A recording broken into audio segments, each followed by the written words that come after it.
ဒီဗီဒီယိုကကျွန်တော်သဇင်းဂိုင်းနံနဲ့အယုတ်ဆန်းပစ်ကြည့်ထားတဲ့အနေထားပါနော်ဘလို့အခြေအနေရှိလဲဆိုရင်ကျွန်တော်ကအယုတ်ဂိုင်းနံအပြော့ကြိုက်တဲ့လူမဟုတ်လားမသိဘူးသဇင်းဂိုင်းနံတော်တော်မာတယ်ဗျကျွန်တော်တို့အရင်ထွက်တဲ့ Hunting Blood နီးလောက်လူမာတယ်အဲကြကျွန်တော်50ချက်လောက်ပြစ်ပြီးတော့လက်တွေပါကိုက်လာတယ်တိတ်မပြစ်နိုင်ဘူးပေါ့ဗျာ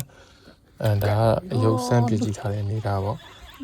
quality ကတော်တော်ကောင်းပါတယ်အသားနာအသွေးမွေးတော်တော်မိုက်ပါတယ်နှစ်ခါလောက်ကြိုက်တယ်အရင်ကလည်းဂိုင်းနံအမှာပြတ်တဲ့လူဆိုရင်တော့ပြဖူးတဲ့လူဆိုရင်တော့အဆင်ပြေပါတယ်ကျွန်တော်ကငကိုကလေးကဂိုင်းနံအပျော်ပဲရွေးဂိုင်းတာအဲကြောင့် SP ဂိုင်းနံတွေပဲရွေးဂိုင်းတာမဟုတ်လို့ဒီလိုအမှာနဲ့ကြတော့ကြာမပြတ်နိုင်ဘူးလက်တွေကြိုက်လာတယ်ပေါ့ဗျာအရင်အမှာပြတ်နေကြလူကတော့ပြဿနာမရှိပါဘူး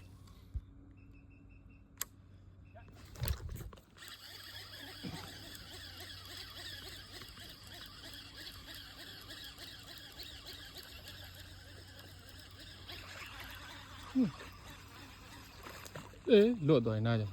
ဒုက္ခ